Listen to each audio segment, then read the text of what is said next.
एक actual dog कैसा रहेगा। और बताओ कैसे हो। तो आज के इस वाले वीडियो में हम लोग देखने वाले एक ऐसा मॉड जिसके अंदर हम लोग को अलग अलग टाइप के एनिमल देखने को मिल जाता है। किसको पता इनमें से शायद से कोई एक मॉब माइनक्राफ्ट के 1.22 के अपडेट में आ जाए। तो चलो जी भैया आज का वीडियो शुरू करते। देखो इस वाले मॉड का नाम है भाई let's do Wilder nature. Mod का लिंक भाई डिस्क्रिप्शन में मिल जाएगा, तुम लोग ट्राई कर सकते हो। निकाल लेते अपना पहले नंबर की मॉब के ऊपर जो कि है भाई बाइसन। देखो इस वाले मॉड के अंदर बाइसन भाई हम लोग को नॉर्मली सवाना बायोम में देखने को मिल जाता है। बाइसन का खासियत ये है ये भाई नॉर्मली ग्रुप में स्पॉन होते। वाह भाई बाइसन तो काफी तगड़ा लग रहा है। देखो इस वाले मॉड के अंदर बाइसन भाई बहुत ही ज्यादा एग्रेसिव होता है। मतलब अगर हम लोग इसके करीब जाते तो फिर तुरंत भाई ये वाला बंदा हमारे ऊपर हमला कर देता है। अबे ये क्या कर रहा है भाई। जी हाँ बाइसन भाई कभी कभी कुछ इस तरीके से रोल भी करता है। ये हुई ना बात भाई। इस वाले मॉड के अंदर अगर हम लोग बाइसन को मार देते तो फिर ये भाई bison meat and leather drop करता है। बाइसन मीट को हम लोग नॉर्मली पका के खा सकते हैं। देखो बहुत ही रेयर चांस होता है, लेकिन बाइसन कभी कभी भाई कुछ इस तरीके का हॉर्न भी ड्रॉप करता है। ये है भाई बाइसन हॉर्न। मजे की बात ये है इस वाले हॉर्न को हम लोग गोड हॉर्न के जैसा बजा भी सकते हैं।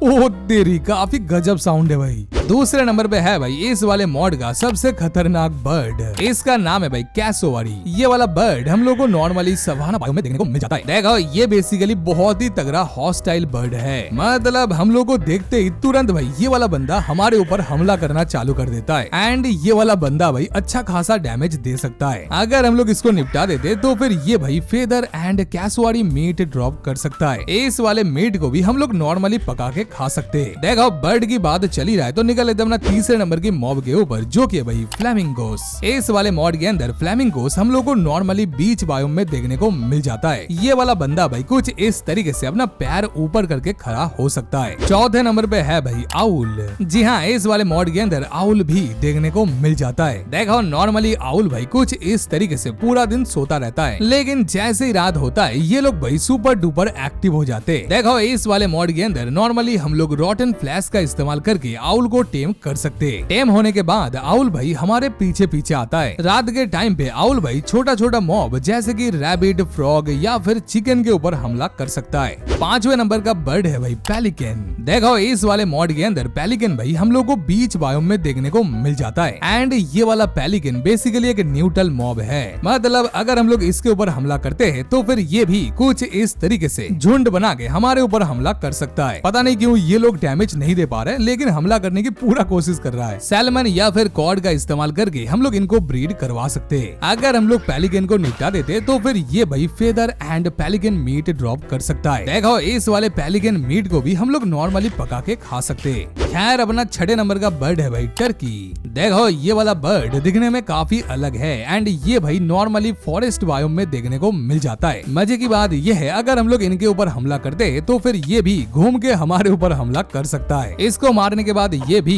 Feather and turkey meat drop करता है। टर्की मीट को भी हम लोग नॉर्मली पका के खा सकते हैं। अब ना सातवें नंबर का मॉब है भाई रक्कून। देखो ये प्यारा सा दिखने वाला मॉब हम लोग को normally plains and sunflower plains biome में देखने को मिल जाता है। इस वाले मॉड के अंदर रक्कून भाई कभी कभी विलेज के अंदर भी घुस जाता है। रक्कून का खासियत ये है ये भाई दरवाजा खोल सकता है। जी हाँ इस वाले मॉड के अंदर रक्कून भाई कुछ इस तरीके से दरवाजा खोल सकता है। मजे की बात ये है नॉर्मल फूड के साथ हम लोग रक्कून को ब्रीड करवा सकते हैं, जैसे कि कैरेट या फिर स्वीट बेरीज। देखो मजे की बात ये है अगर हम लोग रकून को निपटा देते तो फिर ये भाई इस वाले मॉड का एक यूनिक आइटम ड्रॉप करता है। इस वाले आइटम का नाम है भाई लूट बैग। देखो इस वाले लूट बैग के अंदर हम लोग को कोई भी एक रैंडम फूड आइटम मिल सकता है। वाह भाई ये तो बढ़िया कॉन्सेप्ट है। आठवें नंबर पे है भाई डॉग।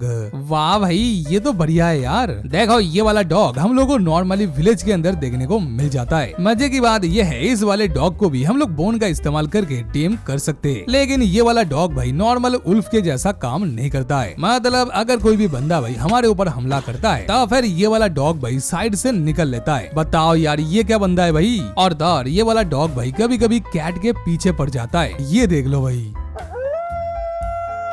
ये वाला डॉग भाई कभी कभी कुछ इस तरीके से हाउलिंग भी कर सकता है।